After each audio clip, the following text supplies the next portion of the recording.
We know the OET exam is hard, and knowing where to begin with your preparation can be confusing. So in this video, I'm going to give you a step-by-step guide to preparation so you can pass the OET exam. Let's go!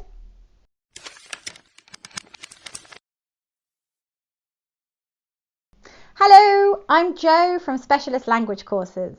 As OET premium preparation providers, we know how to help you. So you are in the right place for success.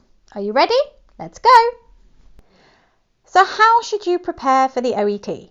Here are my tips.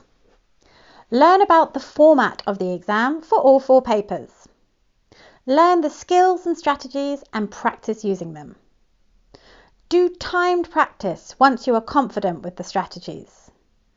You also need to work on your language proficiency, so you should improve the accuracy and range of your grammar, develop your vocabulary, and improve your skills. There are so many resources available online, and not all of them are reliable. So here are my tips on which ones to use. Use OET practice tests. If you can, buy a preparation book or an online study course from an endorsed provider like us. Use the OET website. It's really good as a base for your preparation. OET Official and of course OET SLC YouTube channel will help you a lot. Use websites to improve your language and skills. I'll be recommending some later. And live lessons are great to complement any course or if you don't have access to a teacher. We have loads of live lessons on our YouTube channel. I'll leave the list below. OET practice tests are a great resource for your preparation and not just for doing time practice. Here's how to use them. Use the practice papers for getting to know the test, for implementing exam strategies and skills without time pressure. It's also important to do some time practice as you get closer to your exam date, but also use the exams for skills building and language development.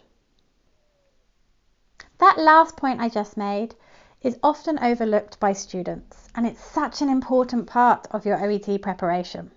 So let me show you some things you can do with practice papers other than timed practice. What to do with listening tests. Use the notes in Listening A and the transcripts to build up a list of synonyms and paraphrases. Use the transcript from Listening A and create a language bank of patient-friendly language. Use questions and options in Listening B to create a list of formal verbs commonly used. For example, establish, outline. Use the transcript of Listening C and find all the examples of signposting phrases. Listen to the audio again with the transcript and make a note of topic vocabulary or relating to that profession, for example, occupational therapy. What to do with reading tests.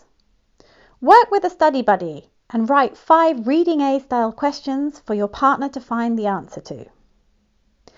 Make a note of all the linking phrases for contrast and cause and effect from Reading B texts.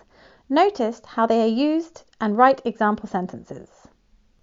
Read a Part B or C paragraph quickly and time it. Then repeat and try and read faster the second time. Reread Part C and note down 10 words and phrases the writer uses to express attitude and opinion. Summarize each paragraph in 2 to 3 sentences. Notice the structure of the paragraph and what the topic sentence is. What to do with writing tests. Look at the case notes and imagine you are writing to a different healthcare profession than the set task. Select information you would include for that person.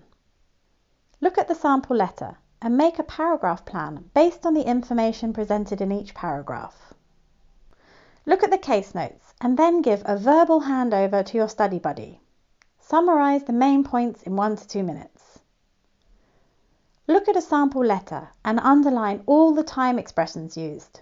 Then write some more examples in your notebook. Look at a sample letter and notice all the different tenses used and write more examples in your notebooks. What to do with speaking tests. Underline the key verbs in the roll card and brainstorm useful language to use. Choose one task on the roll card and write down what you would say. Choose one task on the roll card and record yourself explaining the point. Listen, reflect, and then repeat once or twice more. Look at the topic or medical condition on the roll card and make a list of patient-friendly language relating to it. Look at the tasks and think about other situations or conditions which might use the same verbs. For example, give advice. And then brainstorm phrases to say. As I mentioned before, it's really important to use other material and not just practice papers. Here are my recommendations for websites to use and some activities to try. The British Council has some good explanations, examples and practice activities for improving your grammar. The NHS website is a great website to use. Go to their Health A to Z page and choose a medical condition. For example, cystitis. You can practice your scanning skills looking for high-frequency words relating to the condition, such as pee or tummy. Now you try. You have 5 seconds to scan for all the mentions of the word cystitis.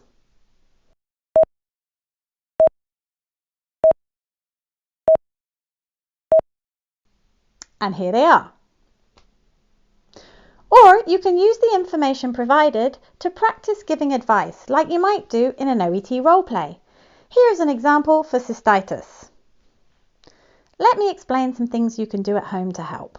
It's really important to drink plenty of water and avoid drinks such as coffee, juice and alcohol.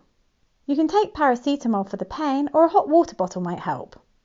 It's a good idea to pee frequently and try to avoid having sex. Do you think you can manage that? You can also practice explaining other things that commonly come up in OET speaking, such as the causes of a condition, or make a list of topic vocabulary, which can be useful for listening A. And these are some good websites for improving your skills and language for reading. For some study ideas and activities to try, check out our video on how to study for OET reading, link below. And here are some good websites for improving your skills and language for listening. For some study ideas and activities to try, check out our video, How to Study for OET Listening, link below. Okay, so to recap my top tips for preparing for the OET exam: make time to prepare. Learn the format of the exams and the skills and strategies to use. Practice using these skills and strategies. Improve your English. And use other resources as well as practice papers. Prepare well and succeed in the exam. I'd like to know what resources you're using in your preparation. Leave a comment below. And if you like this video, let others know by sharing and liking, so we can grow our OET SLC community. See you next time. Bye. Hello, I'm Jo from Specialist Language Courses. As premium that last point I just made is often overlooked by OET candidates. So let's take a look at some ways you can use practice test papers other than for doing time practice. As I mentioned before, it's really important to use other resources. And if you like this video, let others know by sharing and liking, so we can grow our community. Peace, love and harmony.